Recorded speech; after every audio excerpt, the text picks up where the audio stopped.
సంవత్సరానికి ఒక cinema release చేయటానికే ఆపసోపాలు పడుతున్నారు స్టార్ హీరోలు కొంతమంది.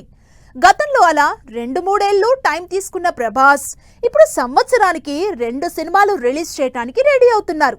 మరి ప్రభాస్ నెక్స్ట్ ఇయర్ ఎన్ని సినిమాలు రిలీజ్ చేయబోతున్నారు? పాన్ ఇండియా స్టార్డమ్ ని ఇండియన్ వ్యూయర్స్ కి ఇంట్రడ్యూస్ చేసి అంతే గ్రాండ్ గా సినిమాలు చేసిన ప్రభాస్ ఇప్పుడు సినిమాల విషయంలో ఫుల్ స్పీడ్ పెంచారు. 2 ఏళ్ల ముందు వరకు ఒక్కో సినిమాకి 2-3 ఏళ్లు టైం తీసుకున్న రెబల్ స్టార్ ఇప్పుడు సంవత్సరానికి మినిమం 2 సినిమాలు ఉండేలా ప్లాన్ చేసుకుంటున్నారు. అలా నెక్స్ట్ ఇయర్ రాజాసాబ్ తో పాటు మరో సినిమాని కూడా థియేటర్స్ లోకి తీసుకురాబోతున్నారు. ప్రభాస్ ఇప్పటికే రాజాసాబ్ షూటింగ్ తో ఫుల్ బిజీగా ఉన్నారు. రాజాసాబ్ తో పాటు హను రాఘవపూడి డైరెక్షన్ లో తెరకెక్కుతున్న సినిమా కూడా ప్యారలల్ గా షూట్ చేస్తున్నారు. అయితే రాజాసాబ్ తో పాటు నెక్స్ట్ రిలీజ్ అయ్యేది మాత్రం స్పిరిట్ అని తెలుస్తోంది.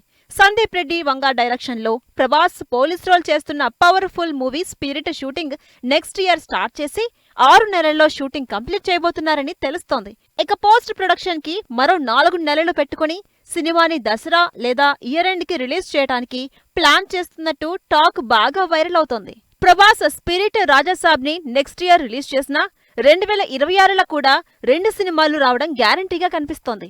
ఎందుకంటే హను రాఘవపూడితో చేస్తున్న సినిమా కూడా 2027లోనే రిలీజ్ కాబోతుంది. ఇక ఇప్పటికే హంబాలి ప్రొడక్షన్స్ ప్రభాస్ తో అనౌన్స్ చేసిన 3 సినిమాల్లో ఒకటి సలార్ 2 కూడా 2027లో రిలీజ్ అవుతుంది. ఇలా వచ్చే 2 ఏళ్లు ప్రభాస్ సినిమాలు సంవత్సరానికి మినిమం 2 రిలీజ్ అవుతాయి అనడంలో ఏ మాత్రం డౌట్ లేదు. ప్రభాస్ పోస్టర్ చూస్తే చాలని 1000 కళ్ళతో వెయిట్ చేస్తున్న ఫ్యాన్స్ కి ఇలా సంవత్సరానికి 2 సినిమాలు రిలీజ్ అంటే ఆ ఊహే ఎంత బావుందంటూ ఆనందపడిపోతున్నారు.